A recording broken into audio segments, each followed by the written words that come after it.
Federal Investment Committee hearing for April 17th is called to order. Members, we do not have a quorum, and so we'll move straight to our agenda for today. We will be hearing a few bonding bills and a few policy-related bills on an informational basis only.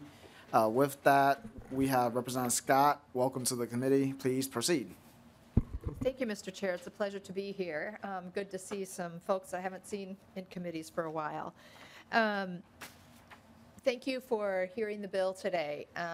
I am new to representing East Bethel, and it seems like, I don't know, water contamination issues seem to follow me around. So we have a fresh one here in East Bethel, and the issue here is that it really affects two elementary schools. These two schools are running off of septic and their own wells, and there's some contaminants in the wells. The septics are failing. There is city sewer and water in part of East Bethel, but these schools are not hooked up to it. We need to hook them up to it. That's one of the reasons, that's the reason for this bonding bill.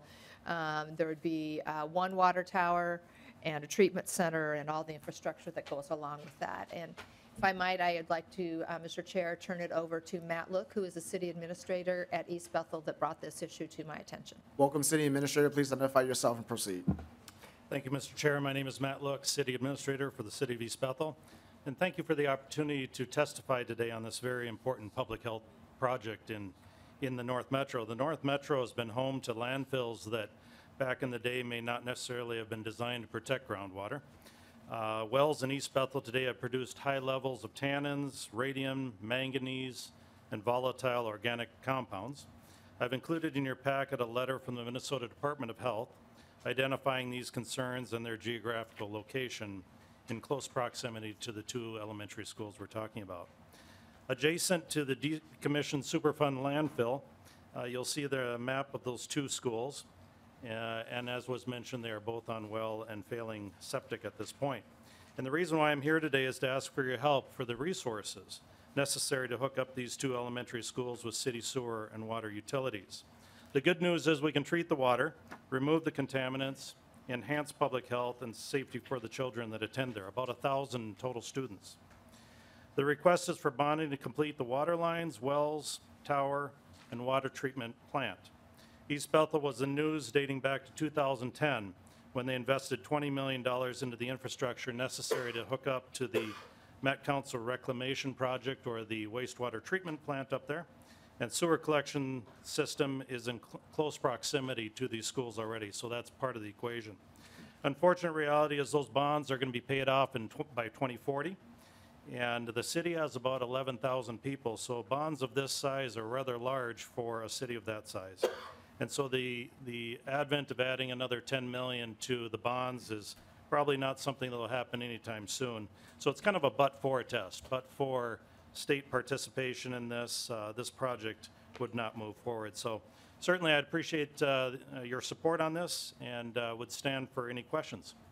Thank you, Mr. Chair. Thank you, City Administrator. Members, any discussions? So, City Administrator, the only question I have, the 10.5 million in request, is that for the total project cost, or is that for the local share from your community? Yeah, so that would be the total project cost for the water, wells, tower, and water lines. As far as the sewer lines already going by, that's the 20 million bond that the city has taken back in 2014. So those, again, that's half the equation, but the city has already paid for that part of it, but this is the water side of it. Thank you. Members, any additional questions? Recording in progress. Seeing none, any closing comments, Representative Scott? No, just to appreciate your consideration for this important project. I appreciate your time, Mr. Chair. Thank you for hearing the bill. Thank you. Next on the agenda, House File 5351, Chair Vang.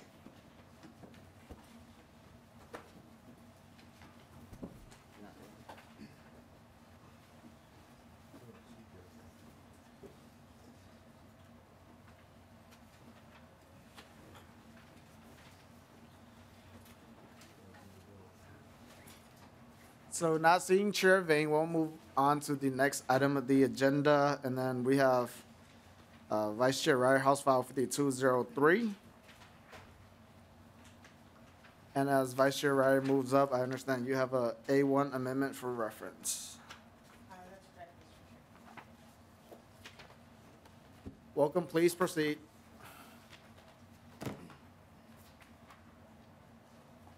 Thank you, Chair Lee and members. First of all, I would like to explain the amendment that's in your packet. Sorry,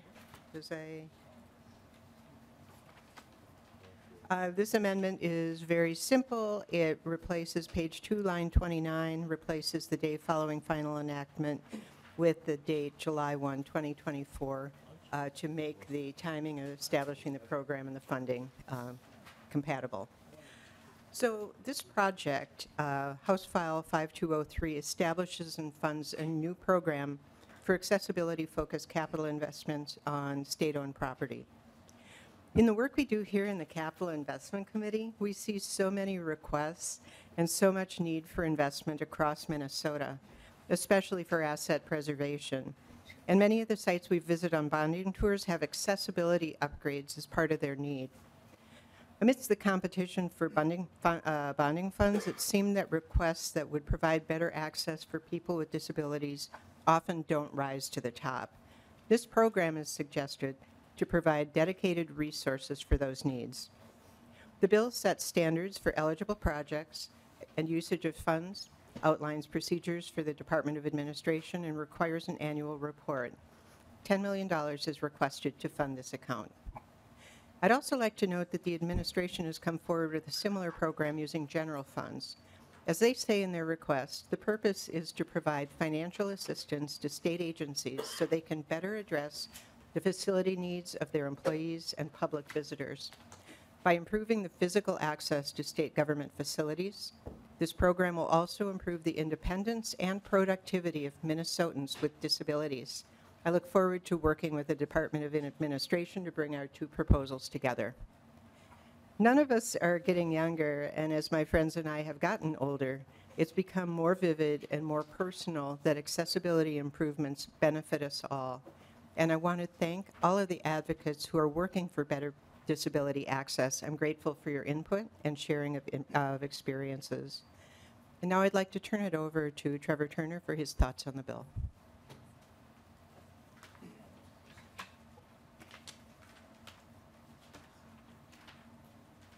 Welcome, Director. Please identify yourself and proceed. Thank you, Mr. Chair. My name is Trevor Turner, and I'm the Public Policy Director for the Minnesota Council on Disability. And I'm here to show our support for House File 5203. I want to thank Representative Reyer for bringing this bill and to bring an opportunity for us to talk about access in our state government. I personally believe that the best form of government is the most participatory government. And I think that that can only happen if everyone has equal access to the government institutions and buildings of our state agencies.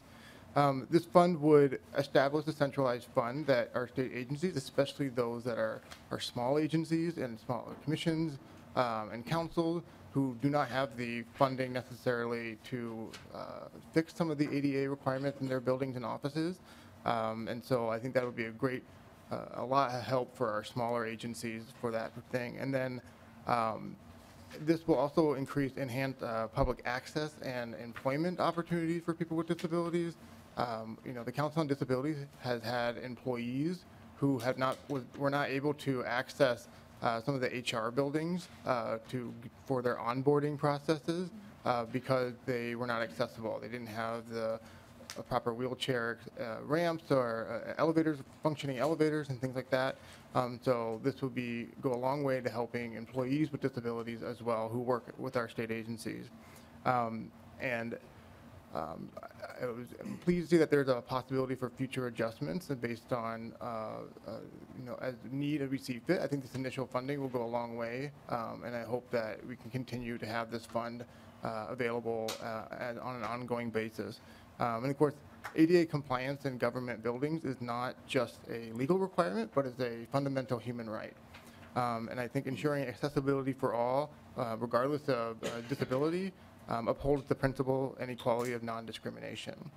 And finally, I believe that this sets a precedent for the private sector as well. I think that when our state government is a model for accessibility and ensuring access to everyone that many of our private sector companies and nonprofits and things like that will follow suit as well.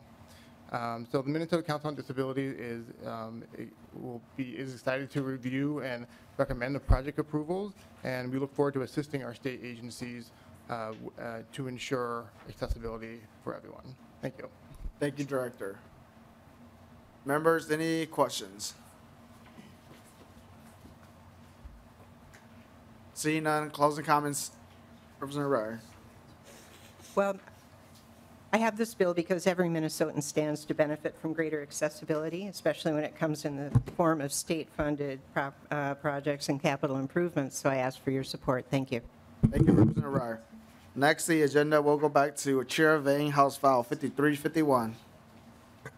Welcome, Chair Vang. Please proceed. Thank you, Mr. Chair. Members, this bill requests $3 million in bonding dollars to the Brooklyn Center to support their efforts in revitalizing the city, specifically on the Opportunity site, which is about 80 acres. Currently, much of the site is vacant, but before any buildings can be built on top, it needs infrastructure to support the bones of the development, such as utility improvements, stormwater, road construction, and other necessary improvements before further developing a vacant lot. And with me here is the City Manager, Reggie, who can also provide further details to the bill. Chair Vang, before we go to the City Manager, I understand you have the A1 amendment. Can you explain that just for reference? Yes, Mr. Chair, I have the A1 amendment, which deletes the second section of the bill. This relates to dollars to a nonprofit faith in communities. And however, due to the budget limitations this year, we feel it's appropriate to take that out for the time being. Thank you. Welcome, City Manager. Please identify yourself and proceed. Thank you, Mr. Chair. My name is Dr. Reggie Edwards. I serve as the City Manager for the City of Brooklyn Center. So first, let me say, Mr. Honorable Chair Lee and committee members, thank you for taking the time to hear our request, and also Representative Vang for introducing this bill and for all the work that you do in Brooklyn and for Brooklyn Center. Brooklyn Center is a community with a great deal of need. The community has experienced significant disinvestments over the last several decades, which has led to the erosion of its tax base. The Opportunity site will expand Brooklyn Center's entire tax base and provide benefits to the entire region. As you consider this request from Brooklyn Center, please keep in mind a few facts. Brooklyn Center is the most diverse city in the state of Minnesota, with 64% of our population of the residents are people of color, and a quarter are foreign-born. Brooklyn Center has the lowest median income in the region and has the highest property tax rate in Hennepin County. Our residents pay more for the exact same services of residents at a higher rate than our surrounding suburb cities. This is an issue of economic resiliency that affects the entire region. Yet despite this, Brooklyn Center is rich in cultural diversity and has a strong entrepreneurial spirit. We are home to more small business per capita than any other suburban city in Hennepin County. The 80-acre Opportunity site redevelopment area is the most significant development for the city of Brooklyn Center and is rare given its the large number of available acres to develop as well as access to the highway. The city has made significant investments in the acquisition and demolition of properties in the site to achieve our redevelopment goal. The entire project will bring more than 4,000 new units of housing and up to 130,000 square feet of retail space and 400,000 square feet of employment opportunities. The project will expand Brooklyn Center's entire tax base by 12%. The goals of the Opportunity site is to create a downtown center and signature destination as it offers green space and has amenities that will drive the city's economic growth as well as serving the entire region. I would say that phase one of the Opportunity site is 15-acre planned development that will include 700 mixed-income housing, locally oriented commercial business spaces, an event center, community-based entrepreneurial hub, outdoor market, and public gathering spaces.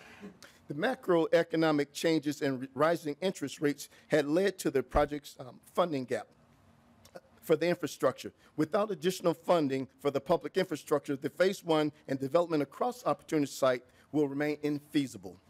Brooklyn Center believes that Phase 1 will be a catalyst for future development throughout the opportunity site and across the city. So again, Mr. Chair and members, I want to thank you for the time to speak to you. I'll stand for questions that you may have. Thank you, City Manager. Representative Scrava. Thank you, Chair Lee, City Manager.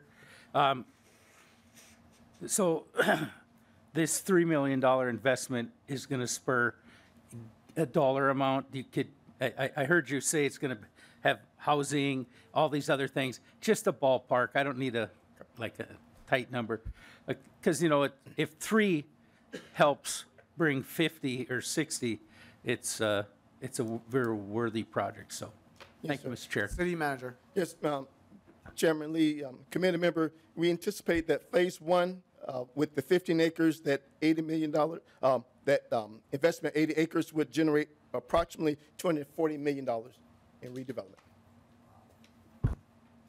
Chair Lee, thank you. Representative Scrava. Very good project. Thank you. Members, any additional questions? So, City Manager, I do have just a quick question for you. So I know that I think, being a neighbor to your south, I really appreciate you guys bringing this forward. And so I know that the former Target site, I think there's some funding from the state for that for a nonprofit. And so how would this vision impact that site and what they're trying to do there with some funds from the state already? Okay. Madam Chair, the opportunity site expands across 8 acres, extending from the southern end of this particular area to the northern, going towards the highway. And that nonprofit and the Target site is within the footprint, if you will, of the opportunity site. So it's all part of the development. Okay, thank you. Seeing no other questions, closing comments, Chair Vang. Thank you, Mr. Chair and members. Just want to thank you for the committee's time and for your support. This is a good and important bill for the city, so I appreciate the committee's support. Thank you, Chair Vang. Next on the agenda, we have Vice Chair Reyer again, with House File 5312. And Vice Chair Reyer, as you move up, I understand you have a A1 amendment for reference. That's correct, Mr. Chair. Please proceed. Thank you, Chair Lee and members.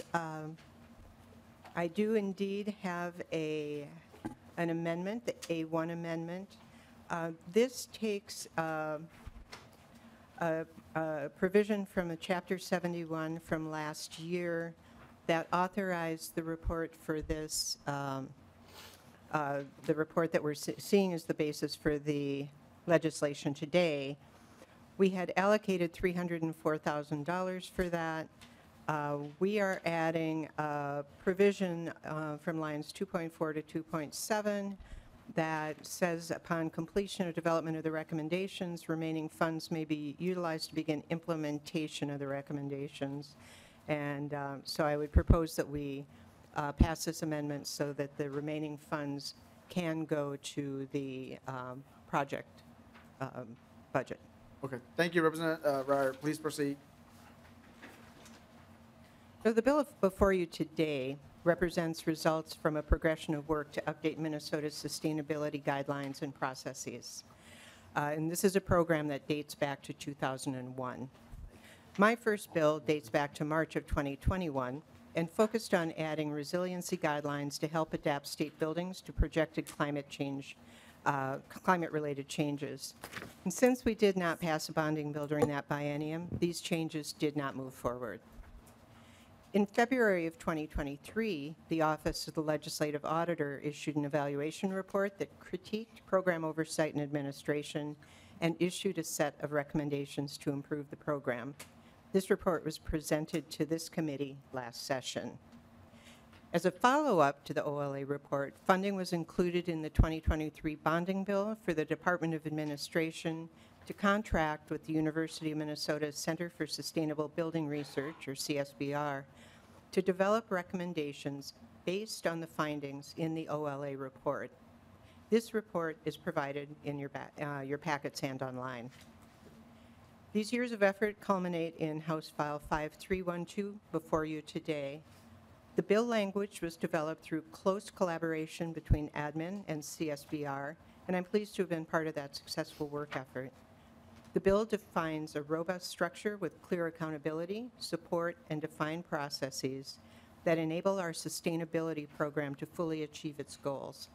As a result, we will have state-funded buildings that are more energy efficient, sustainable, resilient, and adaptable, and are good places for employees to work.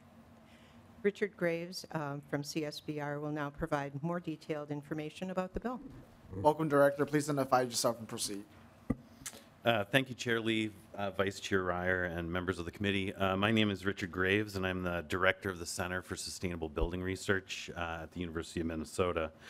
CSBR developed, updates, provides technical assistance, and works with project teams for the Minnesota Sustainable Building Guidelines program, also known as B3, for the Departments of Administration and Commerce. The program was created by the legislature in 2001 and has been updated many times. The program involves a number of parts from the guidelines that are used in capital construction projects for new, renovated, and projects that are both combinations of new and renovations. The SB 2030 Energy and Carbon Standard is used by us for the requirements of B3 and is also used as the energy and carbon standard by a number of municipalities all across Minnesota as part of their sustainability ordinances or green building ordinances. And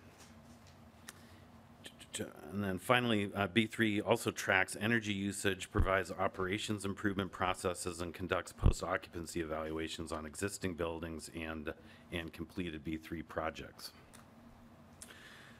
During its 21-year history, over 4,000 people have worked on B3 projects all across the state. We've had, now it's actually more than 500 projects have enrolled in the program at various phases of design, construction, and occupancy. These projects are located across Minnesota and range from large stadiums, multifamily housing, park buildings, transit stations, et cetera. And together, these buildings are estimated to be saving millions of BTUs of annual energy savings, which translates into quite a bit of carbon savings. And then in addition, a savings of over $18 million per year in energy savings, with over $100 million of energy savings for the projects in the program over the life of the program. In addition, over 10,000 projects public buildings are tracking their operational energy use through the B3 benchmarking program, and that helps a variety of public and private sector building owners run their buildings more efficiently. So in the last session, as Representative Reyer outlined, the legislature requested a report with recommendations for the program. CSBR worked with the Department of Administration to deliver the report on October 15th, 2023, in response to the OLA recommendations. The report made recommendations in the following areas: updating program goals and measuring performance, the applicability of B3 for projects, tracking compliance and providing waivers for projects as a whole or individual parts of the guidelines, outreach and training, administration of the program, and then finally resources and support needed to kind of update and carry the program into the future. So the process that we used to put together the report last summer to prepare for delivering the report in October, we surveyed over 2,500 people from the B3 listserv, AIA Minnesota's membership list, and other channels. We held 4 focus groups with design teams and contractors, state agencies, and other owners, advocacy groups, and then an integrated group for people who may have missed a focus group. In addition, we had additional meetings with stakeholders to address representation gaps for people we didn't reach through the survey and the focus groups. This included design teams in Greater Minnesota, contractors in Greater Minnesota, small design teams, contractors and owners of nonprofit and municipal projects, subcontractors, suppliers, trade associations, environmental groups, green building organizations, and then state agencies and labor unions. So the findings from the report were that the existing statutes have not been updated for the administration of the Sustainable Building Guideline Program, that the statutes are complicated and confusing for the requirements, whether a project needs to use B3 or not. In addition, the statutes do not include any ability for the Department of Administration or us working with them to include education, training, compliance tracking, and waiver and scope determinations, which are all essential to running the program. In addition, we found through all of the outreach that many project owners do not understand their responsibilities in the program and really rely heavily on their design teams to basically tell them what to do, which creates challenges in getting project approvals from owners, from design teams, et cetera, et cetera. In addition, the funding has not been updated for inflation, so the funding that was provided to the program in 2001 has remained flat over the life of the program, which allows us to do less and less each year. And then finally, the B3 program provides many benefits for not only state construction, but the broader design and construction industry in Minnesota. So the bill before you, HF 5312, addresses the recommendations from the October report by updating the statutes to have the Department of Administration oversee and administer the program, which addresses the accountability, waivers, and scope determinations that we found were challenges. It also allows for compliance tracking and reporting. In addition, the project definitions are updated to streamline the goals and applications of B3 to projects. This is done by having a common definition of a new building and a renovated building, so it's one definition for every project type, which will simplify things. It also includes a 10,000 square foot project minimum size, which will help reduce some of the smaller projects and the administrative burden for those projects while still having an impact, the sustainability and resilience impact we're looking for. It also includes a review and future updates to the guidelines to refine and simplify the guidelines for some areas where we think we can reduce the number of guidelines, refine them, and still keep making the impact that we're making. And then, in addition, reporting key performance indicators to a revised set of legislative goals. And then finally, the bill includes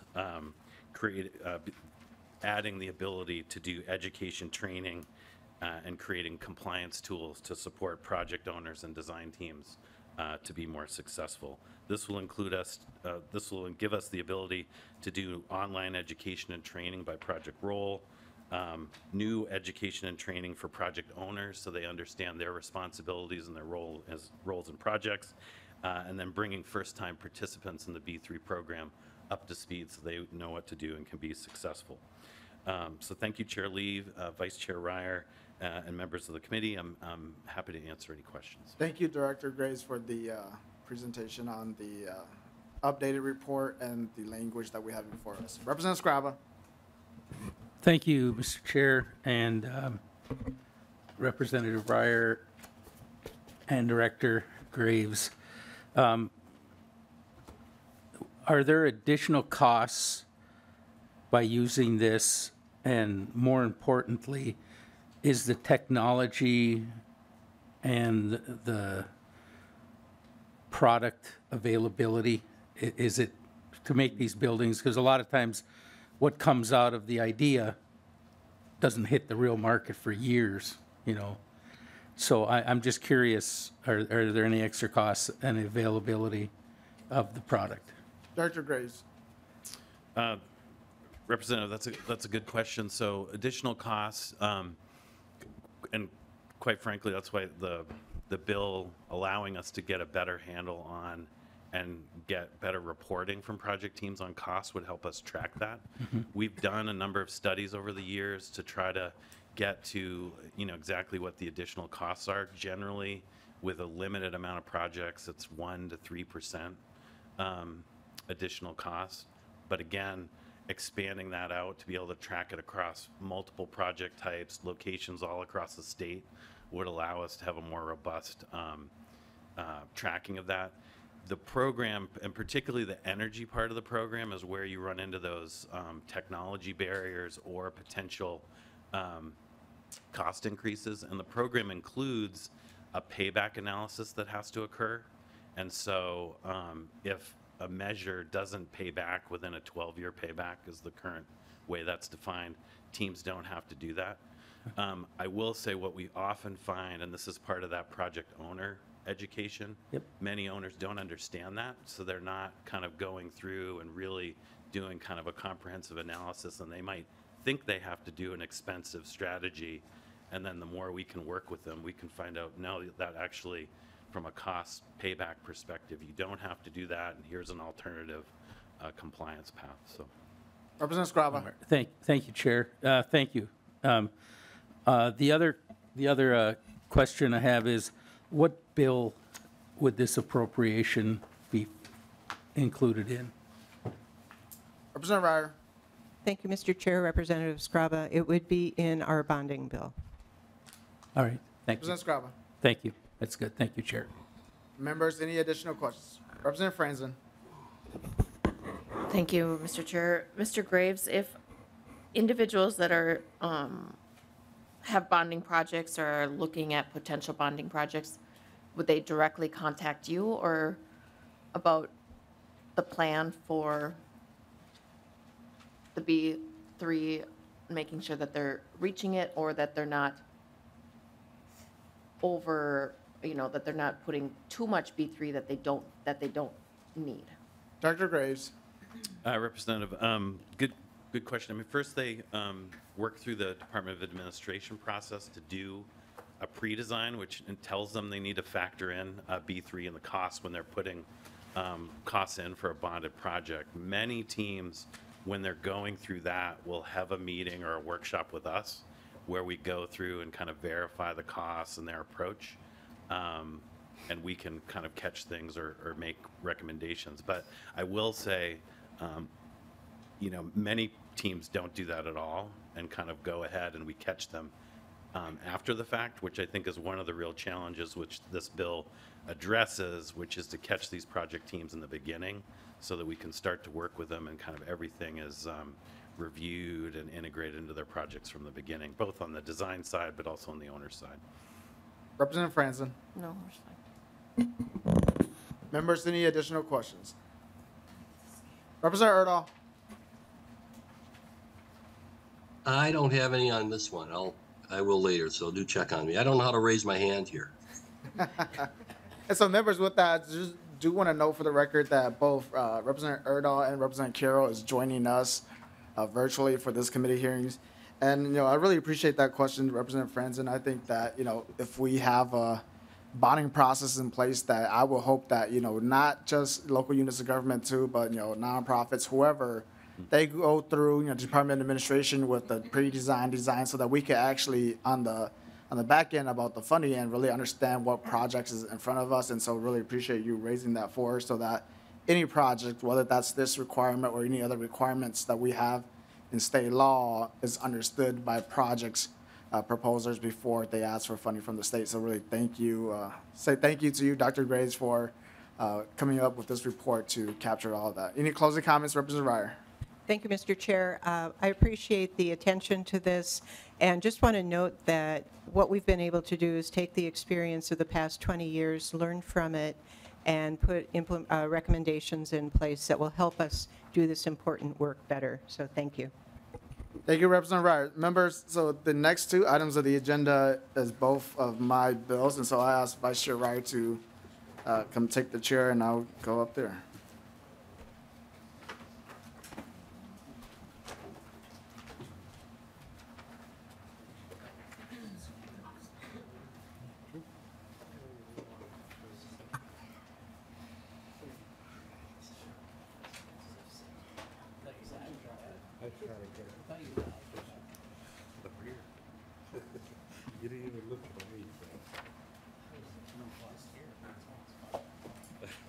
Thank you, Chair Lee. Let's start with House File 5287. I understand you have an amendment coded H5287-A1 for reference. Can you identify yourself for the record, explain your amendment and your bill?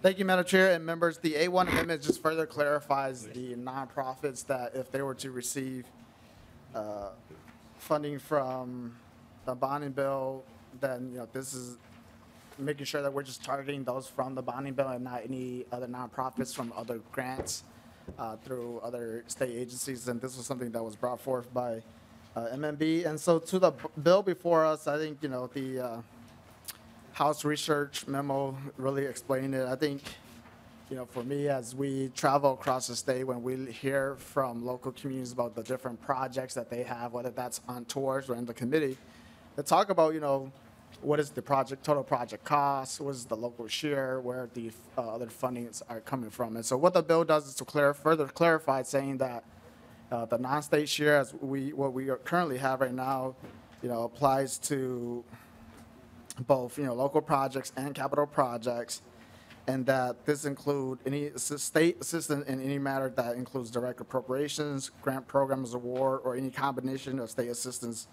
appropriate and granted by other state entities. And I think some of the examples, if I have not shared in the past, is, when we're hearing from projects that are receiving LCCMR dollars, they're coming for bonding dollars they're using LCCMR as the match. We are hearing from projects that are getting funding from legacy, and they're saying that the legacy dollars are being a match.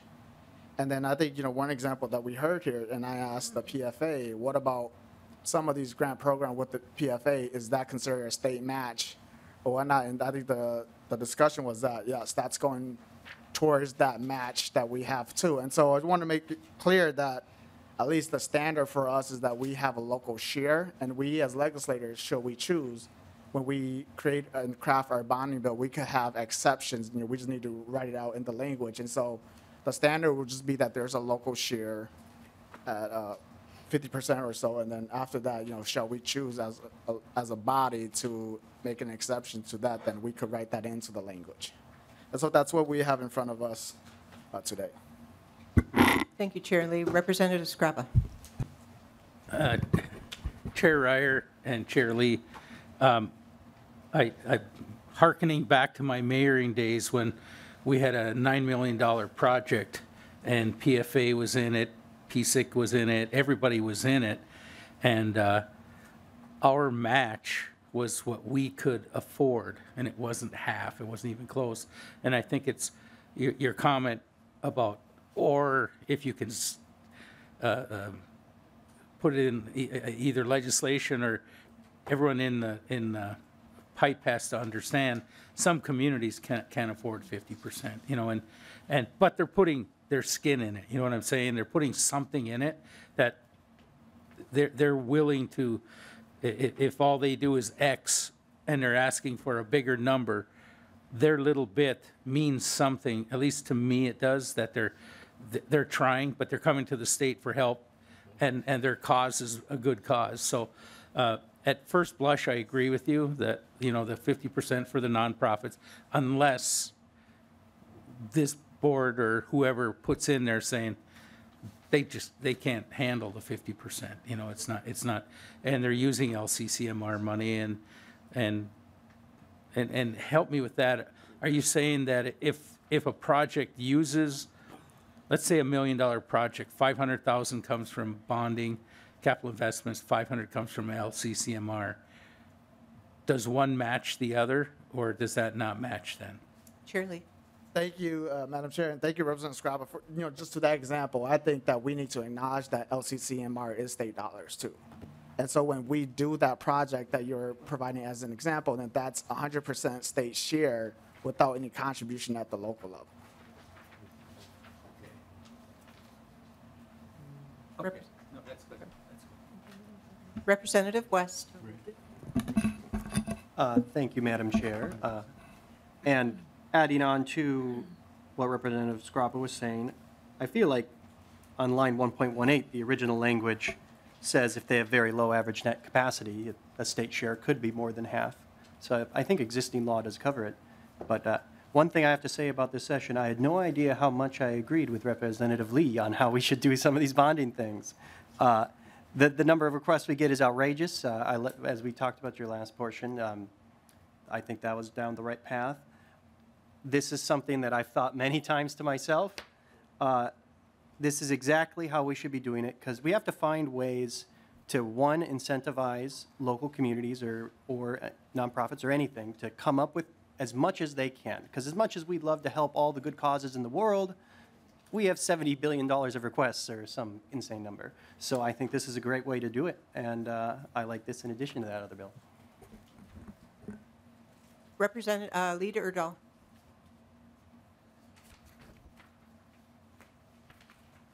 Thank you, Madam Chair, and Chair Lee. I appreciate the discussion on the process, trying to find ways to make it better. We got a lot of well-intentioned suggestions that come out there from both sides of the aisle, many of which make it more difficult to put this together, frankly. But we have to be careful on the impact. I mean, what I'm concerned about are those that just don't have the funds and can't proceed unless we give them over 50%. And I'm glad, apparently, that Representative Lee has the provision in here that we can make adjustments to that. But I'm concerned, for example, let's say that a town, in order to reach the limit, has to increase their levy. So they increase their levy, and now they've got it, but then they don't get it approved. So they've essentially raised their taxes, not knowing if they're going to be able to use that tax increase or not. So I think these are things that we can be looking at, and always with the ramifications of what we're doing kept in mind. I was wondering if Director Freeman is around, if he had any comments on this. Leader Erdahl, he is around. He's coming down to the table. Thank you. Just realized you might not be able to see that. No.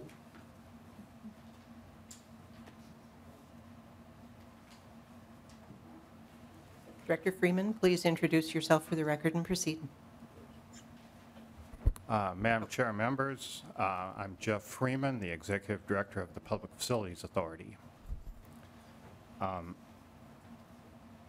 In regard to Representative Erdahl's, well, I guess I'm not quite clear how this bill would affect PFA program funding. So PFA WIF grants and PSIG grants are up to 80% of total project costs. WIF grants, for example, based on affordability, before we award a grant, we look closely at community rates and revenues to support their water or wastewater system, making sure that they have the revenue to support the O&M, pay existing debt service, and pay the local share of the new project. Oftentimes that means that a community has to increase rates even when we're providing a grant, sometimes $50, $60, $70 a month or more for the wastewater or the water system to receive the grant and build the project. And most of the projects that we fund do not receive additional state direct appropriations. We're funding the project based on the 80% grant and then the low-interest PFA loan for the balance. So I'm not quite clear how this would affect that, but I would be concerned that communities that meet the WIF affordability just would not be able to afford. If we had to cut grant back to 50%, that would be very difficult. Thank you, Mr. Freeman. Chair Lee, any comment? Thank you, Madam Chair. And I think to that point, I am conscious that we are doing that. And I think what we're seeing as the real life example before us is that communities are saying that PSIG, the PFA and grants like that are the match to what they're asking from us for direct appropriations. And I think, like what I'm saying, this is the standard, this is the floor that, we require a local contribution. And I think, more to the administration of the program, we could continue to work should this language move forward with the Public Facilities Authority to not impact that. But I think what we're trying to get here is this is the standard, that there's a local contribution. And, to the effect that, I think to Representative Scrava's point, we have the ability as legislators to put in language to notwithstand the statute should we want to put in more than 50%. For example, we have the Capital Assistance Program through the MPCA. Last year, we have a direct appropriation to a community that's more than 50%, so we put in that language or above the cap. And so I think we still, as legislators, have tools. I think what we're proposing here is just the floor, and kind of going back to Representative Franson's point earlier about the B3 program, that we set the standards that projects understand on the front end what is the expectation, and show they still move along the process. We can make that determination along the process as we consider projects for funding. Thank you, Chair Lee. Leader Adult, did you have any additional questions? Well, just thank you, Madam Chair, and very, very quickly, I do appreciate and not opposed to looking at the process, but we do have to make sure that the ramifications are understood, what their implications are. I do not want to harm the small towns of Greater Minnesota from getting projects because of changes we make. But again, let's make sure that we understand the ramifications. I think that Director Freeman needs to digest this a little bit more as well. Let's look at trying to do some things that are going to work to make the process better.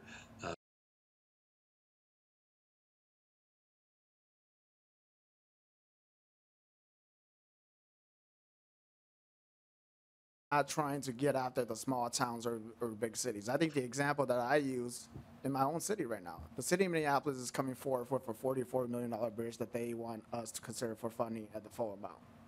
And I think that, having a standard for all of us is that the city of Minneapolis should have a share, at least, with this language, 50%. And that'll be up to us at the legislature if we want to give them more or less than 50%.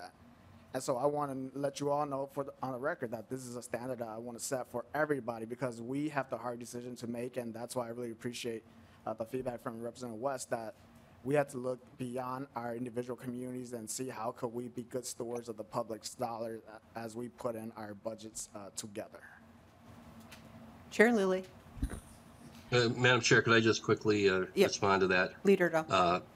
Thank you. I do not. I'm not implying that anyone is trying to get at smaller Minnesota cities. I'm just I agree with the chair about the need to look on this in a statewide manner, but again, making sure that the implications are carried out as we intend them to be. Chair Lilly. Thank you, Madam Chair, and thank you, Chair Lee, for bringing this forward for discussion. It's I have to be in full disclosure as Chair of Legacy. I continue to find this, just interesting. It's and I, being on this committee, I know, we had PFA just up, and then they get money through Legacy, they get money through here, and I'm not on Chair Hansen's committee, but I follow, to a certain extent what they're working on. And so a lot of, especially in the environmental space, you'll have groups that get LCCMR grants, they'll get legacy money, they might get clean water funds within our funds, or Lessard SAMs, and they kind of, or through bonding, and they'll kind of put together projects. And then you also add in federal money. So is that local buy-in? And then should there be local buy-in maybe in a, in a wetland restoration necessarily, maybe not, I don't know. But, and so it's always, I think the discussion is really good. I'm a little, I think of the groups that are trying to put these pieces together, whether it be a DNR or, different organizations around the state that ask for funds. I think they're trying to collaborate. It's a little like puzzle pieces. They're trying to restore our prairie, and it's kind of shocking how many different funding, and then that are right next to each other. There's a lot of actual collaboration between the federal government, on fish and game money, and then a trail might go through there that might be LCCMR, or even through mine, or your so it's all complicated, and but I still think it's good to ask the questions, and I wish I knew. It's shocking to me how many I wish I knew every like it was just funded by, whether it'd be like my committee, it'd be funded by Lessard Sams, the whole entire project. But so many of the projects, the good work that we see around the state is really emerged of so many, whether state things or federal, or nonprofits that are doing work around the state. So no, I'm glad to discuss it.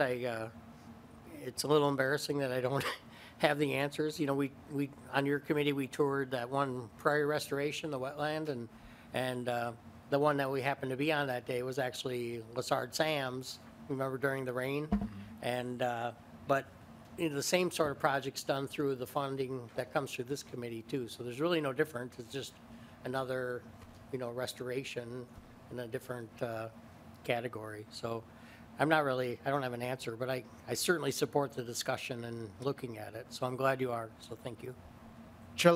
Thank you, Madam Chair. Thank you, Chair Lilly, for those comments. And I think if you look at the language, line 1.13 to 1.15, we are accounting for the non-state shares, that could be federal, local, private, or other funds, or a combination of that, to acknowledge that, what I'm trying to get at is the non-state sources, to make sure that we acknowledge that other pots of money from state government, whether that's LCCMR, legacy, or whatnot, are still state sources. And I think kind of, building off of what you're saying, projects like that have multiple sources of funding.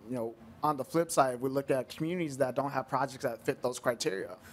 Bonding might be the only option, capital investment might be the only option for them to get funding. And so I think, we need to think beyond just this, but is that a fair consideration for those communities that we are the only options?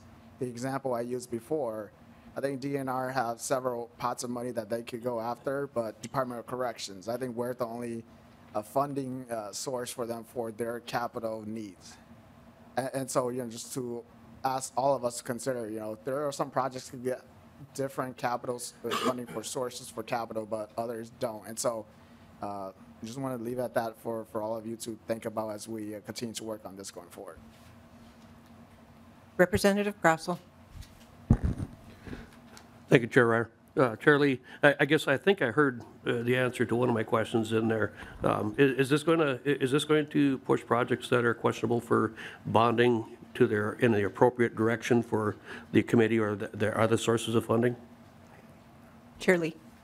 Thank you, Representative Grosso. I think that's a good question, and I don't think I have the answer for that. And I think what I am trying to get at is just setting that standard, and should they still want to come forward, I think this is not precluding them from coming forward, but it's just a standard of, can you think about other pots of money that if you're looking for help from the state, at least from the state, if this was passed into law, that, we will have the expectation of we will contribute 50%, you think about the other half.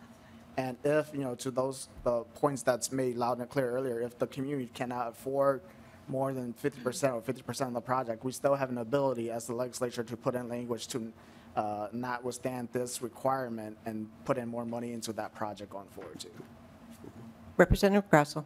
Thank you, Madam Chair. And I guess just one more, is this going to help us to control debt growth?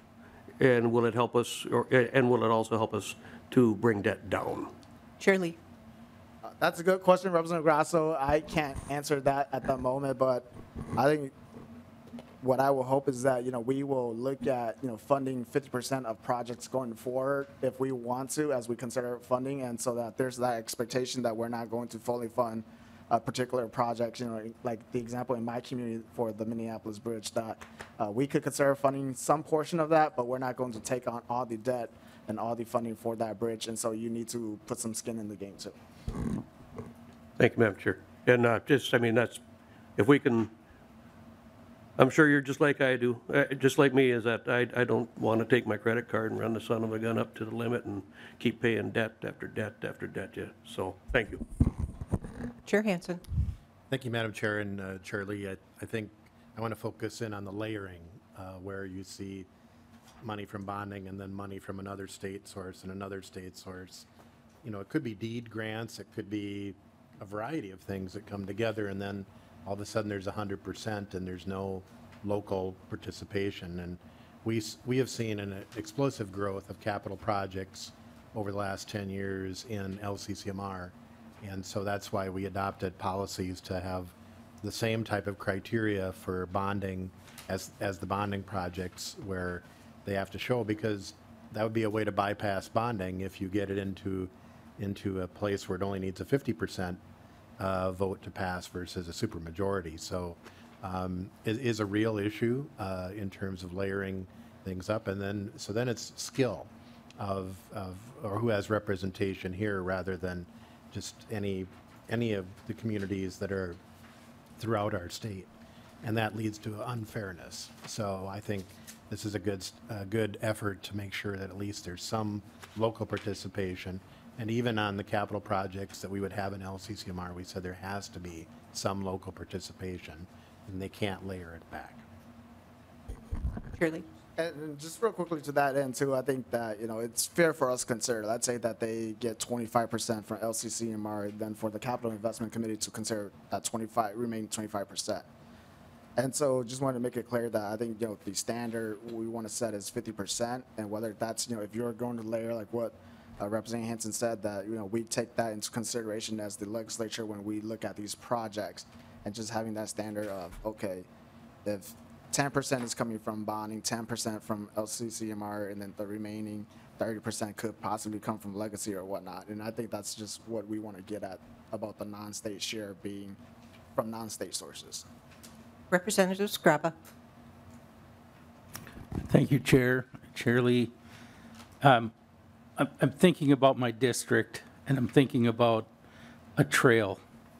And a trail comes with a, it seems to be more and more trails now are being developed by nonprofits, snowmobile clubs, ATV clubs, biking, hiking clubs, and the city is the sponsor, or a county is a sponsor. And it's a public trail, you know, it's all public.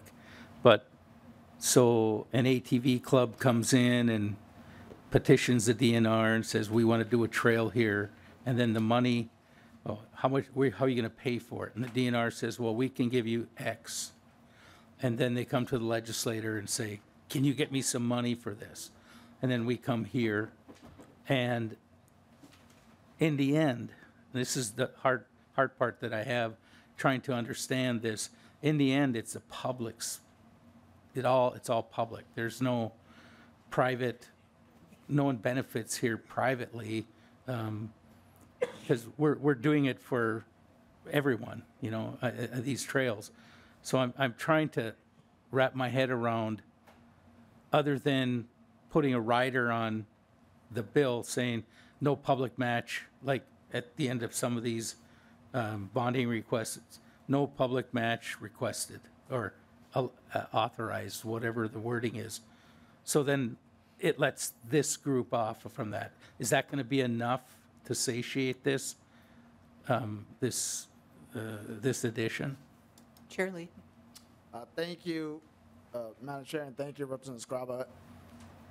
You know, I think this ties back to other bills that we had before us, and trying to get to this too. And if you guys remember last year, I brought a similar bill for around non-state contribution. I think, you know, and I don't want to speak for MMB, but, you know, from just working with MMB in the past, what they really look at for projects and, you know, to really release the funding to those public projects, whether that's, you know, a nonprofit organization or a public entity, is do they have the full funding? I think that's what matters for the capital dollars that's coming in place. And so, like I said, this is going towards setting that standards. And I think to your point, you know, maybe we don't want to, you know, have those written language.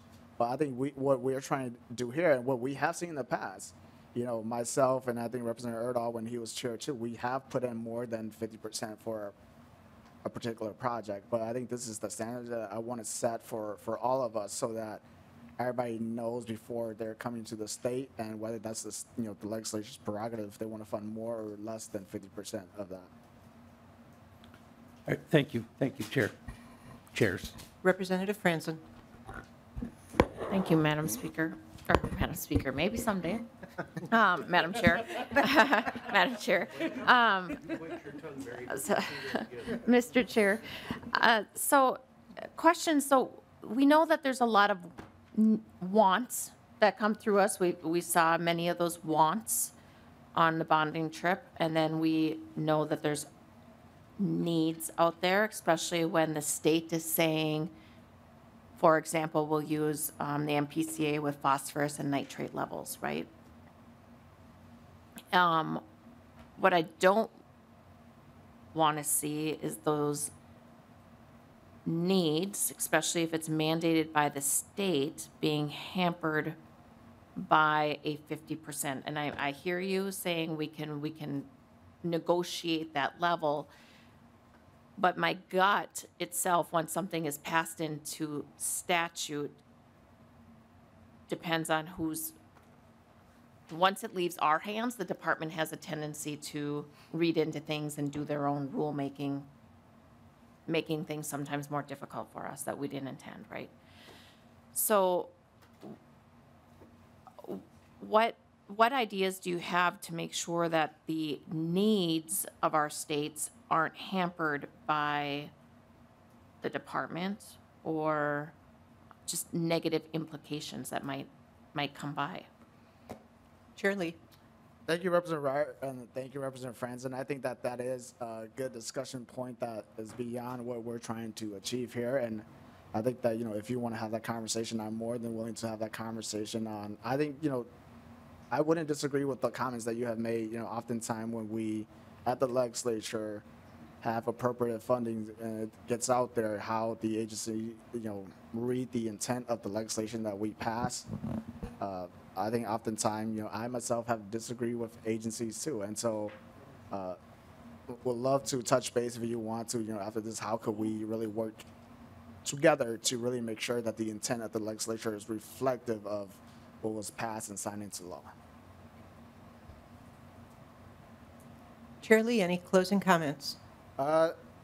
Just want to say thank you all members for a robust discussion, and this is heard on informational basis only. And as we move along in the process, I think that it is good to acknowledge the valid point that Director Friedman brought forth with the PFA, and we really want to make sure that whatever we do here doesn't impact programs like that going forward, but still acknowledge that beyond that particular program, there's a standard of, let's say, we need a local contribution. So thank you for the robust discussion.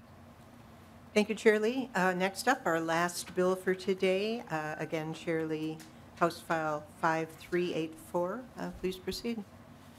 Thank you, Madam Chair and members. House File 5384. I think, as you may have seen on the tour, I think what really gets to me that we see here is a lot of the contribution through Chair Legacy and the Legacy Committee and the commitment that they have made across the state. I think this was an idea brought forth from my counterpart from the other body to really acknowledge that the state have put in some contribution into these projects. And regarding costs, I don't know how much cost this will be, but I will hope that it's not a lot. And just wanted to bring this forth as a point of discussions for us to consider. Shall we want to follow the path of the Legacy Committee and just acknowledge that the state of Minnesota have made a contribution to that particular project? Chair Lilly. Thank you, Madam Chair, and thank you, Chair Lee. I think it's a great idea. It makes a lot of sense because I think the Environmental Trust Fund does some signage and legacy, and I think there is a value for the taxpayers to know and where how the projects come about, and so I very much support this effort. Chair Pulowski. Thank you, Madam Chair. Chairman Lee, is this retroactive? I've got 38 years of projects I'd like identified. Thank you, Mr. Chair. As of right now, it's not retroactive, and if this is going to move along the process, if there's an interest in doing so, I think we could consider that. Representative Scraba. Back to Chair and Chair Lee, back to one of the questions that Chair Lilly, I sit on Legacy, Environment, and here, so some days I can't remember which committee I heard the bill on, because sometimes they're in all of them, and I'm like, where did I hear that? So being new to this, sometimes it's overwhelming trying to figure out all this funding, but getting to the sign thing, one thing we do at the IRRB up in Iron Range is when it's an IRRB project, we want them to put a sign up there. And it makes a difference. People recognize it. It becomes like, oh, where'd that come from? Oh, there. Then look it up. It's amazing how the public does that. And, you know, as much information as you can get on that sign, at some point they will use it. So it's a good idea. And now that I'm on Legacy, I walk around the state looking for that little Legacy thing, and it's everywhere. I mean, it's everywhere. And it's good to see that those dollars are being used everywhere I go. So I think it's, you know, and again, the cost, it doesn't, I don't know if you have a standard yet, like different organizations have a standard. This is the size we want or need. I don't know if you've gotten that far down the rabbit hole yet, you know, and where it goes. Does it go on the building? Does it go next to the building? And all that stuff. It does play into the project, but I think the idea is there, and I think it's a good idea. Thank you. Chair Lee. Thank you, Madam Chair, and thank you, Representative Scriver, for those remarks. I don't really have a standard in place right now. I think this is what's prescribing in front of us. Like I said, if it moves forward, then we'll make sure that, you know, we get input from all of the members of this committee, and I think for all of us in the legislature. And I would just note that there's 34 other spots for authorship, and we'll appreciate any co-authors on this bill as we move forward. Thank you, Chair Lee. Any further closing comments? Okay. All right, so members, I'd like to give you a roadmap for the committee. First, we're not meeting next Monday, April 22nd, due to the legislative recess. Our next meeting is Wednesday, April 24th, and we'll hear more bills on an informational-only basis. The tentative plan is to vote a bonding bill out of committee on Wednesday, May 1st. We'll follow the standard practice with a posted DE amendment, walkthrough, public testimony, then markup and vote. Public notice will be emailed and posted as the schedule gets finalized. And that concludes our hearing for today. The meeting is adjourned. Pardon? Representative Franzen. Could you remind us what what we're looking at for a total bonding dollar amount, and then local project dollar amount? And I assume the local dollar amount will be split between Republican and Democrat as in the past, correct? And is there going to be a cash portion as well? Chair Lee. Thank you, Representative Francis, for the question. And so I think just regarding the timeline, we have shared this with Representative Erdahl too, and so this is not new information. I think regarding the size and scope of the bill, how the bill is made up, I think it really depends on an agreement that could be reached at the leadership level beyond, you know, what I could determine. I think at this point, I really want us to look at a bill in the range of 980 million GO. I know that in talking to Representative Erdahl, and it seems like that might not be the case. And then we also have to deal with the Senate too. You know, the Senate are operating under different terms. And so as of right now, it is my hope that, you know, with the timeline that we have in place, we could get agreement at the leadership level so that we could start having this discussion at the same starting point, so that we could, you know, talk about how much do we want to allocate for local projects, you know, what goes in or out of the bill regarding state agencies and whatnot. And so I think those are still ongoing, and I'm hopeful that, you know, we could come to an agreement, but if not, then I think the timeline that I'll be working on is April 28th for DE posting public comments on the 29th, and then roll out on the 1st. Before we adjourn, we now have a quorum, so may I have a motion to approve the minutes for April 15th, 2024? So Thank you, Representative Scraba. Representative Scrubber moves approval of the minutes for April 15th. Any discussion? Hearing none, all those in favor say aye. Aye. Opposed, nay. The motion prevails. The minutes for April 15th are approved. And with that, we are adjourned.